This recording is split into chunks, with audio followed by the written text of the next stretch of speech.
Apéro spécial Celtics. Les verts. Ils sont verts, les verts. Ouais. Après, c'est la couleur des soirs. Le vert. Il faut surtout pas voir le verre à moitié plein. Waouh. Ou à moitié vide. Ou à moitié vide. On s'installe tranquillou en espérant que les fans de Boston sont toujours en vie. Ce début de saison des Celtics, il fallait qu'on en parle. La semaine dernière, déjà, vous étiez nombreux à nous dire « Ah, l'apéro Boston », depuis un peu d'actu. Il y a eu des actus positives, il y a eu des actus pas très positives. Il y a eu aussi Luka sur une jambe en buzzer. On va revenir sur toutes ces choses qui se sont passées. C'est positif, ça. Ouais, c'est vrai que c'est du positif. C'est pour les souvenirs. Ouais, c'est ça, dans les mémoires. C'est important, les souvenirs.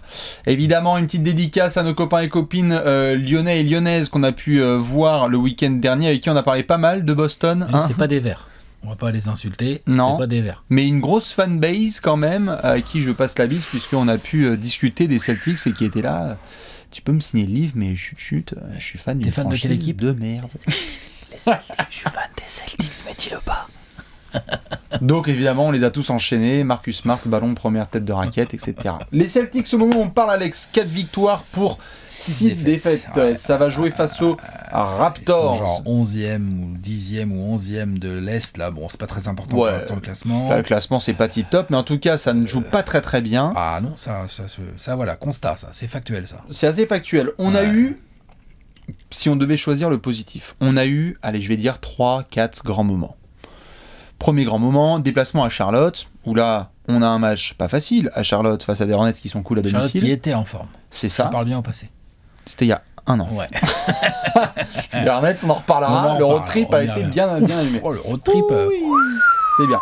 Vous avez bien mangé? Ouais. La West Coast, ça vous n'avez pas digéré en fait. Vache. Ce qui est sûr, c'est qu'ils étaient là-bas chez la Melo Ball et compagnie, que c'était un match serré et que Jaylen Brown et Jayson Tatum ont été énormissimes pour take over et permettre à Boston de remporter le match. Au talent. Exactement. On va revenir après sur parler de ça. Tout à fait. On va revenir après aussi sur un petit moment qui leur a permis tout de même d'être très performants à Boston, mais surtout à Orlando, pardon, mais surtout à Miami. Oui. C'est quand même une victoire référence pour Boston qui a vraiment grindé ça avec un gros Al Horford, avec un bon Jaylen Brown.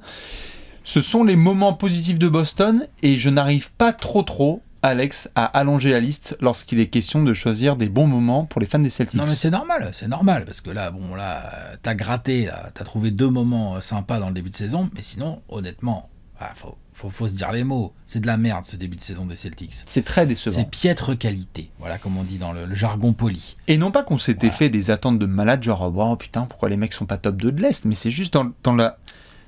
En fait, c'est le quotidien average en attaque, average en défense, body language. C'est quoi ce body language? Qu'est-ce que c'est que cette affaire? Là, moi je me rappelle notamment de la défaite contre les Bulls. Oh là. Il passe devant et tout. Il passe devant. Non mais il passe devant. 20 points d'avance. Après ils mènent de 20 points. Et là ils se font remonter. Ah ouais, c'est sale. Et puis ils se font remonter de manière genre... Enfin je sais pas, il y a eu un côté... Et ils y croyaient pas, ils étaient pas dedans et tout. Donc ça m'a pas mal travaillé. Ensuite, ce qui me travaille certainement le plus, c'est sur le manque de fond de jeu offensif. C'est-à-dire que tu as quand même beaucoup de talent dans cette équipe, tu as beaucoup de joueurs qui savent bien jouer au basket. Je veux dire, Al Horford, d'ailleurs, Al Horford, d'un point de vue individuel, fait un super début de saison. Parce qu'il a foutu Jason Tatum, parfait. D'un point de vue individuel, ne fait pas du tout un bon début de saison. Je veux dire, ok, il met 24 points par match, mais les pourcentages, c'est affreux. Il a été bon à Dallas, là. Ouais, non, mais bien sûr, Jason Tatum peut toujours être bon un match sur 8, parce que si tu lui files des ballons, il a tellement de talent qu'il va scorer. Mais moi, j'adore ce joueur. Attention, je l'adore. Mais là, son début de saison, c'est pas possible. On dirait le Kobe des mauvais jours, quoi. Tu vois, le Kobe qu'on n'aimait pas voir, ou le Iverson, enfin, tu vois, tous ces gars-là, là, dans les soirs où ils nous énervaient, quoi. Je suis désolé, et là ça fait 10 matchs que ça dure quasiment, donc ça commence à être long, quoi. Non, c'est le sûr. mec est même pas à 40% au tir, il en prend 22 par match. Bon bah, c'est un peu embêtant quand même. C'est hyper embêtant, il y a heureusement... Marcus Smart l'a signalé d'ailleurs.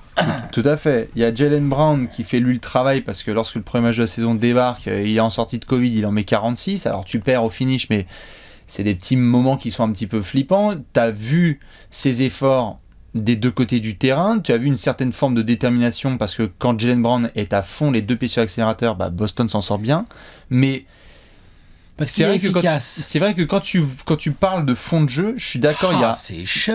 Il y a un fond de jeu qui est chum. Moi, je t'avoue que ce qui vraiment me fait bizarre sur ce début de saison, c'est que tu as des moments où tu as un sentiment de groupe qui essaye de se reprendre. Donc, match à Miami, qui est vraiment bon. Qui suit un players meeting. Qui a suivi un players meeting, mais qui est un match vraiment bon. Je veux dire, le match de Boston là-bas est très très bon collectivement ou défensivement. Tout à fait. Avec Al Horford, avec les leaders, tu te dis, putain, même quand Miami essaye d'entamer un run pour revenir, ils appuient sur les bons boutons. Ouais. Boston sait quoi faire pour aller gagner à Miami, ce que pas beaucoup d'équipes vont faire la saison à venir. Miami joue bien sur ce début de saison. Miami à domicile, c'est un peu tendu. Ouais. Mais ça, encore une fois, c'est un truc qui est isolé parce qu'il y a eu des moments, comme tu le disais, le match contre Chicago, tu vois l'équipe et tu as l'impression qu'elle se décompose sous tes yeux. Et j'ai vraiment régulièrement, et pourtant ça fait que 3 semaines qu'on a repris, le sentiment que ce groupe... Tu sais, parfois on dit que le groupe vit bien et parfois le groupe vit pas bien. Putain. Ça, je suis d'accord. Et d'ailleurs, c'est pour ça, pour en arriver au match de Miami, moi je me suis fait un peu avoir par le match à Miami parce que il y avait eu vraiment plusieurs matchs, dont cette défaite face aux Bulls qui était vraiment dégueulasse. Ouais, ils étaient terrifiés. Ensuite, il y a eu les déclarations de Marcus Smart, genre, je suis rarement fan de ce genre de déclaration dans les médias.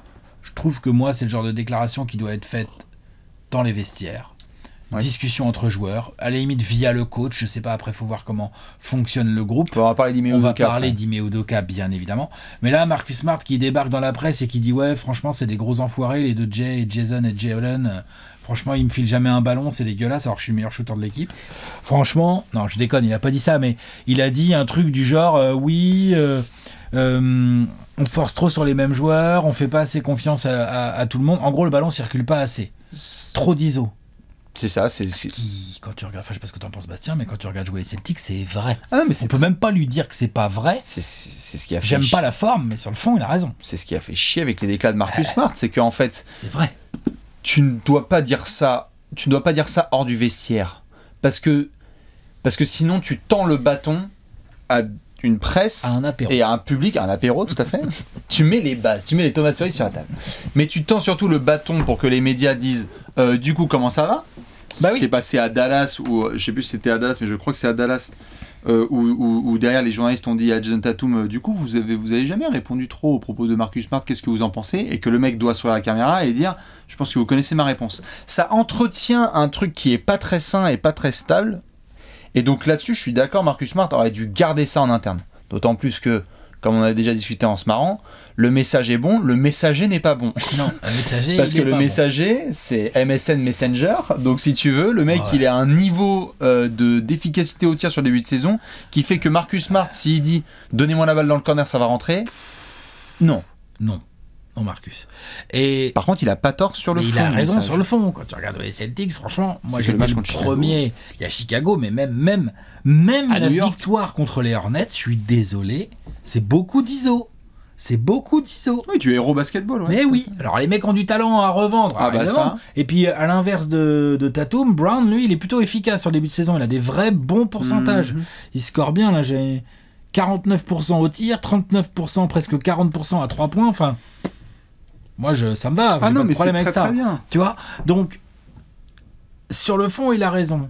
Du coup, s'il a raison sur le fond, ça veut dire qu'on joue trop en ISO du côté Celtics.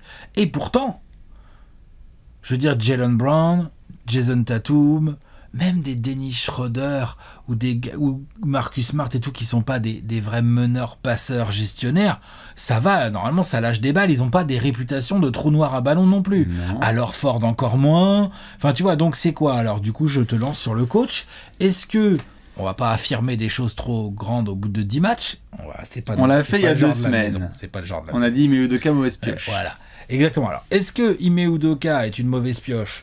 L'avenir va nous répondre. Est-ce que déjà, on peut d'ores et déjà se dire des choses du genre, qu'est-ce qu'il fout Ime Udoka? Pourquoi il n'y a aucun mouvement de balle? Enfin, pas aucun, mais quasiment aucun mouvement de balle quand les Celtics ont la possession, quoi. Qu'est-ce que c'est que ce basket? Ime Udoka tâtonne. Il tâtonne beaucoup. Et c'est le premier. Et Jason tâtonne, tout à fait. Et ça s'est vu de manière évidente lors de la défaite à Dallas au buzzer sur un shoot extraordinaire de Luka Doncic. C'est un match... Tu veux dire avant, quoi, ils ne doivent pas les laisser revenir, c'est ça? C'est un truc de 15 secondes à la fin du match qui est une erreur de coach principal débutant qui doit apprendre des leçons de NBA. Pour ceux qui n'ont pas vu la scène. Égalité. Il y a 15 secondes à jouer et la balle est dans les mains de Dallas. Il reste 5-6 secondes sur l'horloge des 24. Donc, si Dallas doit se dépêcher pour prendre un tir, le dernier tir va être dans les mains de Boston. On est d'accord, puisque Dallas va devoir se dépêcher, après il te restera peut-être 6-7 secondes pour shooter. Qu'est-ce qui s'est passé sur le terrain? Marcus Smart, qui faisait pression sur Luka Doncic, a fait faute sur Luka Doncic, ce qui a, par les règles, annulé l'horloge des 24, et donc les dernières secondes sont restées 14, dans les mains. Mais il y avait moins de 14. Il y avait moins de 14, donc du coup Dallas a pu écouler l'horloge, ça a mené un shot au buzzer. Et ça, tu le mets sur le dos du Udoka, toi? Ce qui s'est passé avec Udoka en conférence de presse, c'est que c'est lui le premier à dire « Putain, quand je reparle avec Marcus Smart, mes consignes n'ont pas été claires pour tous mes joueurs. » Donc, soit c'est Marcus Smart qui a fait une énorme connerie, qui a mené à un shoot au buzzer, et à ce moment-là, c'est de sa faute, et son coach prend une balle pour lui médiatiquement, soit Ime Udoka, et ça j'y crois, dit « Bon, Marcus a déjà pris suffisamment la sauce médiatiquement, et là, franchement, c'était pas clair. Tous les joueurs ont dit qu'il fallait pas faire faute, Marcus Smart a fait faute, qu'est-ce qui se passe ?»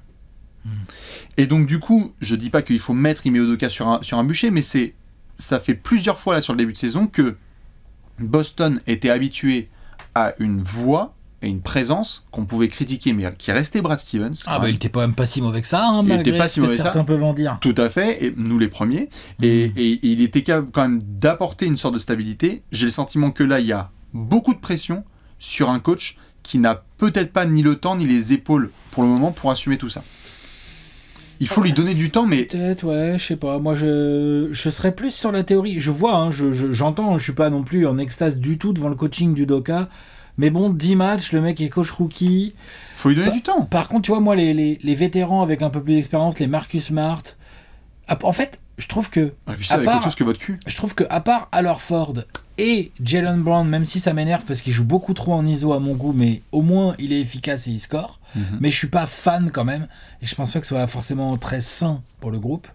À part Jaylen Brown et Al Horford, je trouve que c'est pas à la hauteur aussi les autres. Hein. C'est pas à la hauteur. Donc je suis d'accord. Donc du coup on peut se dire c'est les vétérans ou le coach, on essaie de trouver un peu au fait la chasse à la sorcière. Hein. Ça peut être les deux. Pour un coach rookie, si t'as déjà Jason Tatum qui shootait comme une merde et Marcus Smart qui rentre pas un tir et qui fait des sorties dans les médias, tu sais que... C'est ce qui fait qu'on en critique d'autres et pas... Je suis d'accord, mais il y a quelque chose qui ressort des matchs de Boston qui moi me dérange, c'est que tu as, en effet comme tu le disais, le sentiment que tu as Tatum et Brown qui font leur show et leur perf parce qu'ils sont performants, ils sont trop talentueux et donc ça va, mais je ne sais pas si tout le monde connaît son rôle. Non. Ni ses limites, ni ses minutes. Et donc du coup, alors Ford c'est bien parce que c'est un tel vétéran qu'en fait il s'ajuste. Et il a dit, il est arrivé, ils ont dit putain trop bien de retour parce que Kemba Walker, si tu vois, on a un petit peu marre. Donc en Ford c'est tout de suite intégré. Robert Williams arrive à savoir c'est quoi son rôle. Mais est-ce que tous les autres joueurs savent quel est leur rôle, quel est leur shoot, leur spot, etc. On vient de faire l'exemple suprême inverse hier avec les Warriors, où là tout le monde connaît son rôle. Mais bon, c'est Kerr, Curry, Draymond, enfin je veux dire, on est sur une institution. Ça me va. Mais j'ai pas non plus l'impression que, après les avoir tous saoulés à Portland, tu as vu certains gars savoir quels sont leurs spots. Il peut y avoir des défaites frustrantes à Portland, mais tu sais qui fait quoi. Moi, ce qui m'embête, c'est qu'à Boston, sur début de saison, parfois, je ne sais pas qui fait quoi. Je ne sais pas si je dois compter ce soir sur Aaron Nesmith ou sur Peyton Pritchard, ou si ça doit être Dennis Schroeder ou un autre garçon. Et ça passe par les vétérans, mais aussi par le coach. Bien sûr, bien sûr. Ah non, mais bien sûr. Mais vu que tu as des vétérans et donc un coach qui est rookie, est-ce qu'il y avait trop de pression sur Boston et sur ce groupe qui s'était quand même fait bien calmer quand même lors des derniers playoffs, tu vois? Et est-ce qu'il fallait vraiment mettre un coach rookie? Est-ce que ça c'est une erreur, pas une erreur? Bon, non, on va leur donner du temps. On va leur donner un peu de temps. Ce qui me dérange le plus, et ça revient, c'est dans la continuité de ce que tu viens de dire, c'est vraiment le côté ça tâtonne, les mecs connaissent pas leur rôle, et non seulement les mecs connaissent pas leur rôle, mais en plus, tu as deux stars, parce que quand même Brown et Tatum, on est quand même dans du level de All-Star et donc de stars, qui font pour moi l'inverse de ce qu'il faudrait faire. C'est-à-dire qu'au lieu d'être en mode hero ball tout le temps et tout, quitte à perdre, fais circuler. Serre des gars, fais circuler, essaye Ils essayent un peu, de mais jouer, c'est pas mais assez. c'est faiblard. Ouais, en fait, On en revient vite à Tatum, il dit allez vas-y, tu sais quoi, bah les couilles, je vais aller jouer au poste, là je vais faire un fadeaway quoi. Je C'est suis vrai, d'accord, hein. complètement. C'est là où je suis totalement d'accord, c'est que systématiquement, si vous regardez les Celtics en ce moment, lorsque ça peut bien jouer et qu'il y a un peu de rythme, la balle peut circuler, mais la marque des grandes équipes, c'est pas ça. La marque des grandes équipes et des équipes stables, c'est lorsqu'il commence à y avoir un challenge et un peu de difficulté, comment est-ce que tu réponds? Et la première réponse, la réponse A, B, C, F, K, J, R, T, Z des Celtics, c'est Brown, Tatum. Ouais. Sauf qu'il faudrait justement dire stop, passons par ci, ça. Parce que du coup les role-players, ils ont moins envie de se battre, ils ont moins envie de donner de l'énergie. Ah ouais. Et donc quand les Bulls de DeRozan et de Caruso et de Zach LaVine Et Derrick Jones Jr. et de Derrick Jones Jr. ou ces gars-là commencent à te mettre un run dans la bouche, il y a personne pour réagir, personne. Parce que Marcus Smart, il peut gueuler, mais je l'ai pas vu réagir moi dans ce match. Bah non, il l'a fait en conférence de presse. Ouais, mais super. Bah ouais. Bah c'est trop tard, gros. Ouais, c'est trop.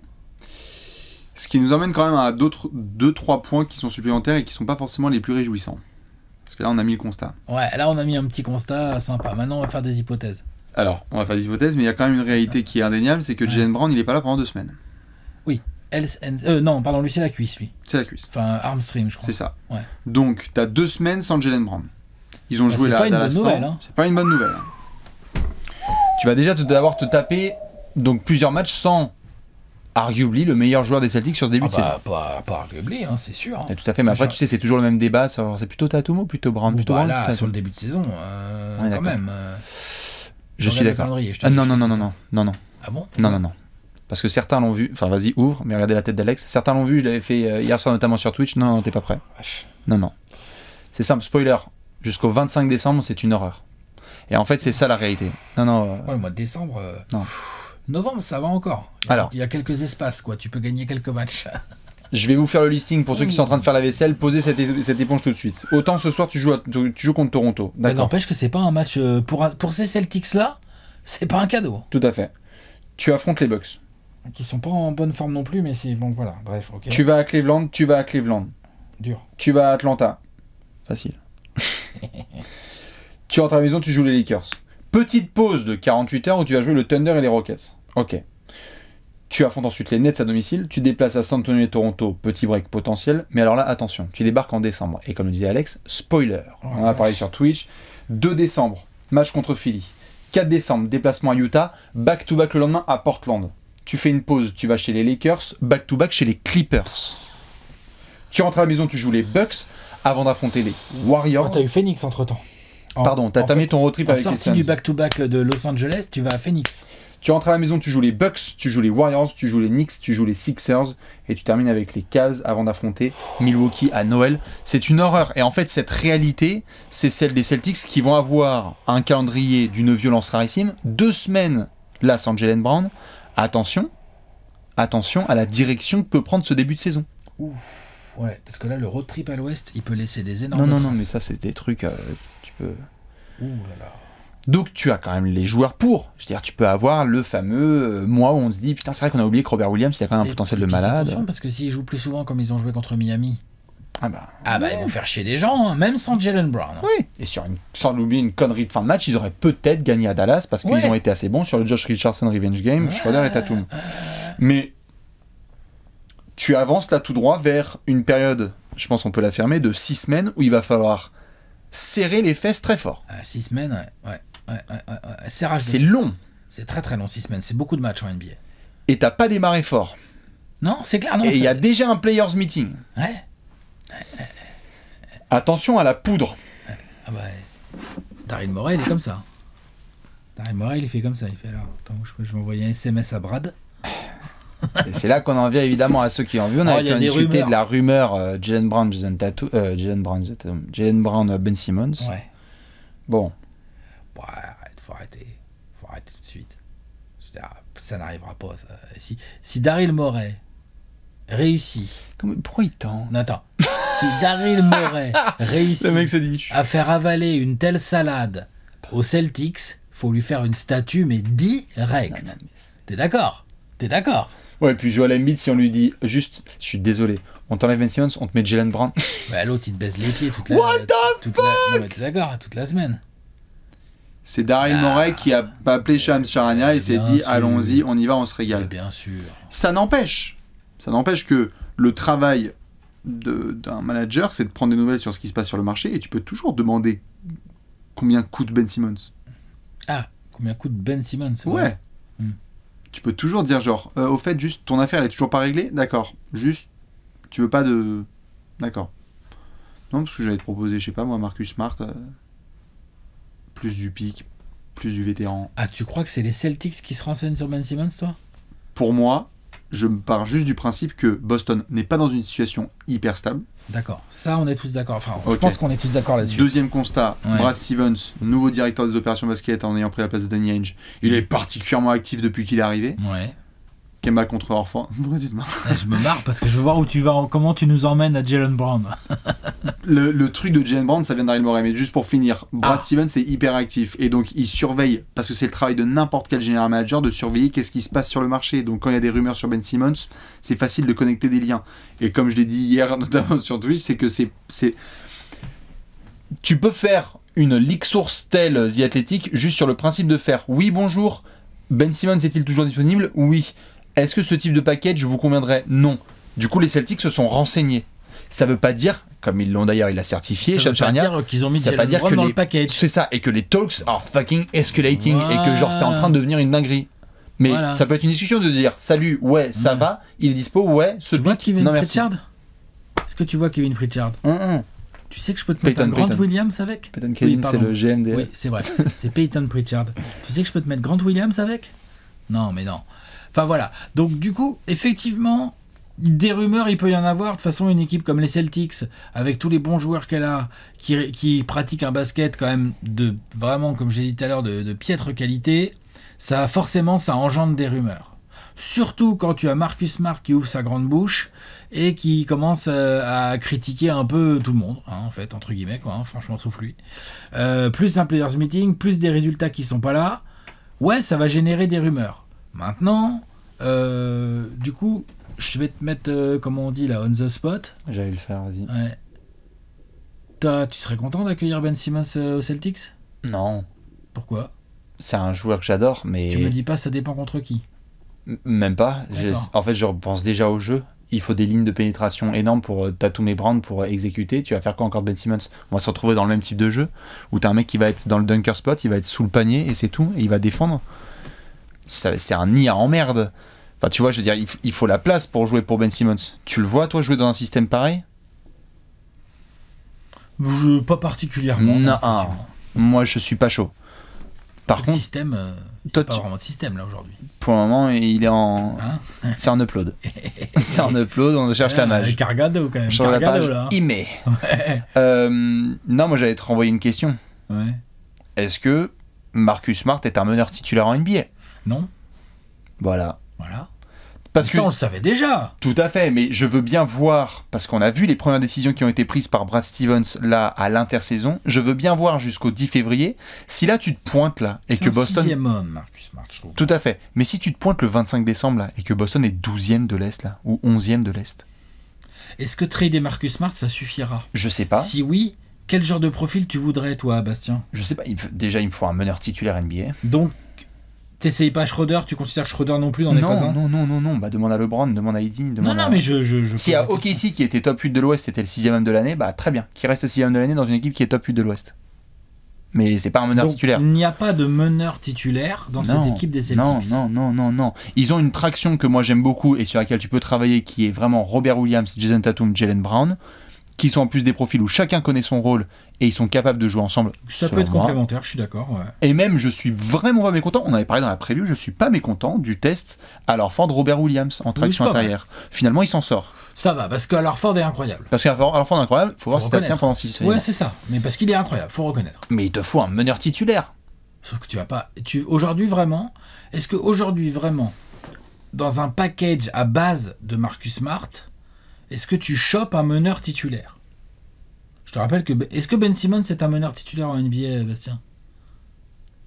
Je sais pas si c'est un meneur. Ouais, à la limite, tu le mets à ce spot-là, mais moi, ce qui me fait chier, c'est que tu vois, par exemple, il y a une franchise qui a décidé de passer un jump et ils ont hypothéqué leur avenir et ils ont dit genre tu sais quoi, on y va. Et c'était le profil parfait pour qu'ils aillent jusqu'au bout. Les Bucks ont pris Jrue Holiday. Hein. Et ils se faisaient chier comme un rat mort à New Orleans. Là, on savait pas ce qui allait se passer avec lui. Ils ont fait tu sais quoi, vas-y, vous qui veulent des pics, allez-y. Mais nous on va avoir notre traction. Et ça a été parfait en complément de Middleton et de Giannis. Je dis pas. Tu dis qu'il y a Jrue Holiday qui débarque à Boston, je pense que les mecs sont en mode ouais. Ah bah non. C'est extraordinaire. Mais tu vois, ce type de profil, pas. c'est pas un meneur dominant, c'est un meneur de complément. Il y en a pas beaucoup, mais c'est un meneur de complément. C'est un gros complément, Jrue Holiday. Hein. Tout à fait. Mais C'est un j'essaie vrai de... titulaire, je veux dire. Bien sûr, mais j'essaie de voir les types de profils de meneurs. Meneurs qui peuvent vraiment être considérés comme des titus et qui seraient potentiellement. C'est con, ils auraient dû se placer sur Ricky depuis longtemps, putain. Regarde comment les Cavs se régalent. Putain. Ouais. Tu sais que Ricky, tu le mets à Boston, là. Ouais. C'est autre chose que Smart, hein. Crois-moi. Ouais, bah c'est un vrai meneur. C'est ça, c'est toute la différence. Ricky, il est même pas titulaire aux Cavs. Hein. Non, mais là, il va l'être. Hein. Là, crois-moi, il va l'être pendant quelques semaines. Non, parce que là, il n'y a pas grand-chose. Ça va pas être si simple. Ça va pas être si simple. Donc, à mon avis, c'est aussi pour ça, Bastien, qu'il y a eu des rumeurs autour de Jaylen Brown. C'est aussi pour ça. Parce qu'il y a un moment, qu'est-ce que tu chopes avec Marcus Smart ? C'est pas qu'il est si mauvais. En plus, il a un très bon contrat, Marcus Smart, moi je trouve. En tout cas, je veux dire, à trader, c'est un bon contrat. C'est raisonnable, ce qu'il touche par an et tout. Et il a des vraies qualités. Tu peux en faire un 6e homme qui va rentrer poste 1, poste 2, qui va amener son énergie, sa défense. Ou tu peux le faire jouer sur le poste 2 à côté d'un meneur. Tu vois, par exemple. Ça me fait trop chier. Oui, bon. Ils auraient pris Patty Mills, ça aurait été 1000 fois mieux.